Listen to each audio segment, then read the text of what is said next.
Hello दोस्तों, आज हम लोग केमिस्ट्री का एक नया टॉपिक पढ़ेंगे। इस टॉपिक में आज हम लोग एल्डिहाइड के बारे में जानेंगे। एल्डिहाइड है क्या? तो सबसे पहले एल्डिहाइड जो है आपको एक कार्बनिक यौगिक है जिसका एक सामान्य सूत्र होता है।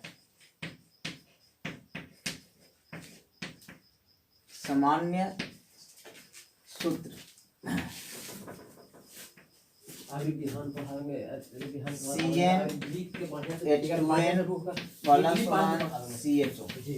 एल्डिहाइड का ये सामान्य सूत्र है। वो भी तो सबसे पहले एल्डिहाइड का सामान्य सूत्र हो गया। अब इसका एक क्रियाशील समूह को इंग्लिश में हम लोग फंक्शनल ग्रुप कहते हैं। CHO होता है। इससे का संरचना जो होता है C double bond O single bond से जुड़ता है। ये आपको संरचना इसका होता है। यानी जो एल्डिहाइड है इसका सामान्य सूत्र होता है जिसको जनरल फॉर्मूला इंग्लिश में कहते हैं CnH2n+1 और CHO। ये CHO क्या है? तो इसका फंक्शनल ग्रुप है, यानी क्रियाशील समूह CHO होता है। अगर इस एल्डिहाइड का CHO का आप संरचना बनाइएगा तो संरचना के लिए इसमें क्या होता है, इस कार्बन को डबल बॉन्ड के साथ, ऑक्सीजन के साथ डबल बॉन्ड से इसको जोड़ा जाता है और एक हाइड्रोजन होता है, एक फ्री बॉन्ड होता है। ये तो इसका संरचना हो गया एल्डिहाइड का, जो आपका क्रियाशील समूह हुआ उसका। अब इसमें क्या है, इसका IPS नामकरण होता है। तो इसका IPS नाम लिखने के लिए एल्डिहाइड का क्या किया जाता है, तो जो एल्केन श्रेणी का सदस्य होता है उसमें अल अनुलग्न जोड़ा जाता है। जैसे क्या है ना, इसका IPS नामकरण करने के लिए एल्केन में आप अल जोड़ेंगे। एल्केन में जब हम अल जोड़ेंगे तो इससे क्या प्राप्त होगा, एल्केनल प्राप्त होगा। एल्केनल, तो ये आपको एल्केनल क्या हो गया, ये आपको एल्डिहाइड हो गया। यानी एल्केन में अल जोड़ेंगे एल्केनल होगा। तो एल्केन पढ़े होंगे आप लोग, मेथेन एल्केन का सदस्य होता है। तो इस मेथेन में अगर आप अल जोड़िएगा तो इससे आपको क्या प्राप्त हो जाएगा, मेथेनल प्राप्त हो जाएगा, जिसका एक साधारण नाम होता है। और इस साधारण नाम में मेथेनल को हम लोग फॉर्मल्डिहाइड के नाम से जानते हैं। फॉर्मल्डिहाइड कहा जाता है इसको। उसी प्रकार से अगर आप एल्केन का सदस्य जानते हैं तो एथेन भी जानते होंगे। तो एथेन में अगर आप अल जोड़िएगा तो इसको कहा जाता है एथेनल। ये इसका क्या है, आपको एल्डिहाइड का IPS नाम है। तो इसी प्रकार से अगर प्रोपेन आप लेंगे तो प्रोपेन में अगर आप अल जोड़ेंगे तो इसको क्या कहेंगे, प्रोपेनल कहेंगे।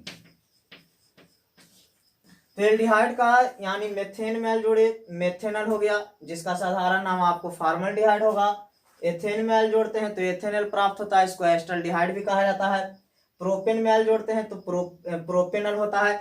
यानी कहने का मतलब हुआ कि एल्डिहाइड आपको जो है ना, एल्डिहाइड के लिए एल्डिहाइड का IPS नाम लिखने के लिए आपको क्या करना है, तो एल्केन जो आपको यौगिक है उस एल्केन यौगिक में अल अनुलग्न को जोड़ना है। यानी अल जोड़िएगा तो ये आपको एल्डिहाइड में परिवर्तित हो जाएगा। एल्केन में अल जोड़ेंगे तो जैसे एल्केन जोड़ल एल्केनल, मेथेन जोड़ल मेथेनल, एथेन जोड़ल एथेनल, प्रोपेन जोड़ल अल प्रोपेनल। अब इसका सामान्य सूत्र कैसे लिखेंगे, इसका फॉर्मूला क्या होगा। जैसे अब मेथेनल हो गया तो मेथेनल का फॉर्मूला क्या होगा, जैसे इसका तो जनरल फॉर्मूला CnH2n+1 CHO हो गया एल्डिहाइड का। लेकिन इस मेथेनल का फॉर्मूला क्या होगा, एथेनल का क्या होगा, प्रोपेनल का क्या होगा, इसका अनुसूत्र। तो अनुसूत्र निकालने के लिए क्या किया जाता है, तो अनुसूत्र आप निकाल सकते हैं। जैसे यहाँ पर अनुसूत्र हम लोग निकालेंगे, इसका सामान्य सूत्र से भी निकाल सकते हैं। या यहाँ पर आप एक चीज देख रहे हैं क्या हो रहा है, यहाँ ये आपको CnH2n+1 है, जिसमें यहाँ पर आपको ये जो n बराबर होता है ना, कार्बन की संख्या भी होता है, कार्बन की संख्या। तो हम लोग देख रहे हैं क्या कि कार्बन से हाइड्रोजन दुगना हो रहा है, यानी Cn है तो यहाँ H2n हो रहा है, +1 जुट रहा है, यानी कार्बन से हाइड्रोजन की संख्या दुगना से एक अधिक हो रहा है। और साथ में CHO को जोड़ना है, यानी क्रियाशील समूह को एल्डिहाइड को जोड़ना है। तो जहां अब मेथेन जोड़ल है तो मेथेनल है, तो मेथेनल का अगर हमें अनुसूत्र लिखना रहेगा तो हम लोग जानते हैं कि एल्डिहाइड का सदस्य है, एल्डिहाइड में क्रियाशील समूह CHO होता है। तो इसका क्रियाशील समूह में ही एक कार्बन मौजूद है, इसलिए यहाँ पर नंबर ऑफ कार्बन हम एक नहीं लेंगे, यहाँ पर इस क्रियाशील समूह को लिखेंगे, साथ में इसमें H लगाएंगे तो HCH आपको मेथेनल का अनुसूत्र हो जाएगा। जैसे आपको दूसरा क्या था, एथेनल था। तो एथेनल में क्या है, यहाँ देखिए आपको एथेनल है, तो एथेनल यानी एल यहाँ पर लगा हुआ एल्डिहाइड है, तो एल्डिहाइड के क्रियाशील समूह क्या होता है, CHO होता है। तो क्या करना है, जैसे इसका जो जनरल फॉर्मूला, इससे भी आप बना सकते हैं, जनरल फॉर्मूला से निकालिएगा, CnH2n+1 CHO है, तो यहाँ पर एथेनल है, तो ये दूसरा सदस्य आपको एल्डिहाइड का होता है। तो नंबर ऑफ कार्बन यहाँ पर 2 नहीं, बल्कि नंबर ऑफ कार्बन अगर यहाँ पर आप 1 लीजिएगा, क्योंकि क्रियाशील समूह वाला एगो कार्बन रहेगा, और एक कार्बन आप यहाँ से नंबर ऑफ 1 लीजिएगा, कार्बन की संख्या लीजिएगा। फॉर्मूला जब निकालिएगा तो CnH 2 × 1 आ जाएगा, +1 आ जाएगा, CHO आ जाएगा, तो इसका क्या हो जाएगा, CH3CHO हो जाएगा। तो यानी मेथेनल का फॉर्मूला आपको क्या होगा, HCHO, एथेनल का क्या होगा, CH3CHO हो जाएगा। तो इस तरह से हम लोगों को ये होता है। देखिए अब इसको हम आपको एक चार्ट बना करके इसको बता देते हैं।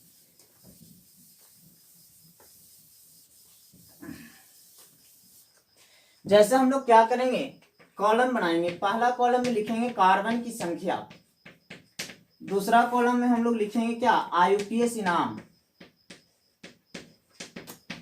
और तीसरा कॉलम एक बनाएंगे, उसमें लिखेंगे अणुसूत्र। तो कार्बन की संख्या 1 लेंगे तो सदस्य हम लोगों को एल्डिहाइड का प्राप्त होगा मेथेनल। अगर कार्बन की संख्या 2 लेंगे तो सदस्य हम लोगों को प्राप्त होगा एथेनल। कार्बन की संख्या 3 होगा तो सदस्य प्राप्त होगा प्रोपेनल। कार्बन की संख्या 4 लेंगे तो सदस्य प्राप्त होगा ब्यूटेनल। अब देखिए इसका हम लोग क्या करेंगे, अणुसूत्र लिखेंगे। तो अणुसूत्र में अभी बताए थे, आप एल्डिहाइड का समान सूत्र याद रखिए, CnH2n+1 CHO। अगर आप इस फॉर्मूला को भूल गए तो क्या कीजिएगा, कैसे लिखाएगा, अगर फॉर्मूला हमें नहीं याद है, समान सूत्र हमें याद नहीं है, और इसके सदस्यों का हमें अणुसूत्र लिखना है, तो इसके लिए आपको करना कुछ नहीं है। आप एल्डिहाइड का भी पढ़े थे कि क्रियाशील समूह CHO होता है, तो CHO लिख दीजिए।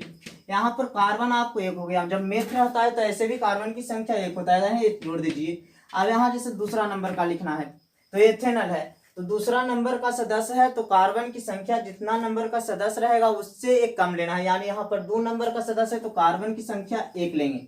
और अभी बताए थे कि देखिए इसमें क्या होता है, कार्बन से हाइड्रोजन की संख्या दुगना से 1 अधिक होता है, तो इस कार्बन से हाइड्रोजन की संख्या दुगना से 1 अधिक करेंगे तो 1 के दुगना 2 होगा, और 1 जोड़िएगा तो 3 हो जाएगा, और इस क्रियाशील समूह को एल्डिहाइड वाला को इसमें सिर्फ जोड़ देना है।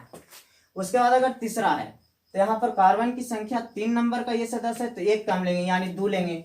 इस कार्बन से हाइड्रोजन की संख्या दुगना से 1 अधिक करेंगे, तो दुगना से 1 अधिक में क्या हो जाएगा, 5 हो जाएगा, और क्रियाशील समूह को जोड़ देंगे। उसी प्रकार से अगर ये हम लोग ब्यूटेनल के लेते हैं, चौथा नंबर का सदस्य है, 3 को कार्बन लेंगे, हाइड्रोजन की संख्या दुगना से 1 अधिक करेंगे, और CHO लेंगे। अब यहाँ से देखिए एक चीज और हम लोगों को निकल कर आता है कि जैसे आप एथेनल, अभी एथेनल के फॉर्मूला वहां पर हम बताए हैं, क्या है, CH3CHO है। इसको क्या हम यह भी लिख सकते हैं, C2H4O भी लिख सकते हैं। यहाँ से एक और इसका जनरल फॉर्मूला निकल के आता है कि कार्बन से हाइड्रोजन की संख्या दुगना होता है और इसमें ऑक्सीजन परमाणु रहता है, यानी हम एल्डिहाइड का एक और जनरल फॉर्मूला लिख सकते हैं, CnH2n और O। ये भी आपको एल्डिहाइड का सामान्य सूत्र होगा।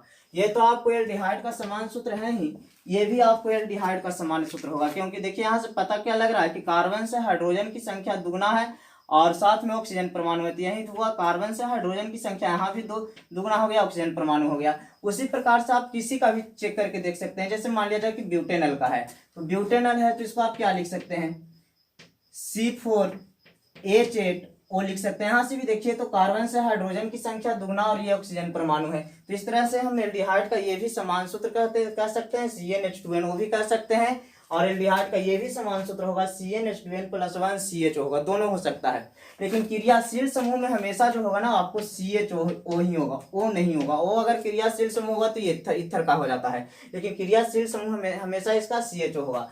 अब इसका देखिए संरचना, सबसे पहले हम मेथेनल का संरचना बनाते हैं।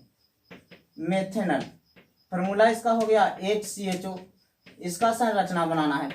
तो संरचना के लिए करना क्या है, यहाँ से देखिए आप पहले CHO का संरचना बना लीजिए। इसके पीछे आप लोगों को बताए थे CHO का संरचना जो होता है, C का कार्बन डबल बॉन्ड के साथ जुड़ता है, ये होता है। तो आप पहले इसका संरचना बनाइए, यहाँ पर बन जाएगा, इधर H हो जाएगा, इधर आपको एक हाइड्रोजन बच रहा है, इसको लिख दीजिए, ये आपको हो गया। उसी प्रकार से मान लिया जाए कि आपको एथेनल है, इसका संरचना आप बनाना है। तो इसका फॉर्मूला क्या है, CH3CHO।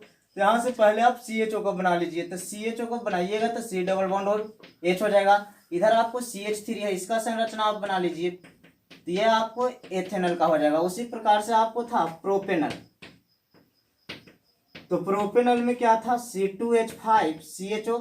इसका संरचना बनाने के लिए क्या करना है, अगर ज्यादा परेशानी है तो क्या कीजिए, कार्बन टोटल देख लीजिए, 2 1 3 को, तीनों कार्बन को सीधा लाइन में लिख दीजिए।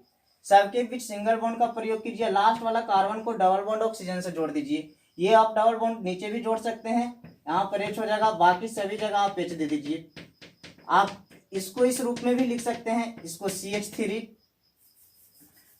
इतना है तो इसको CH3 लिख सकते हैं संघनित रूप में।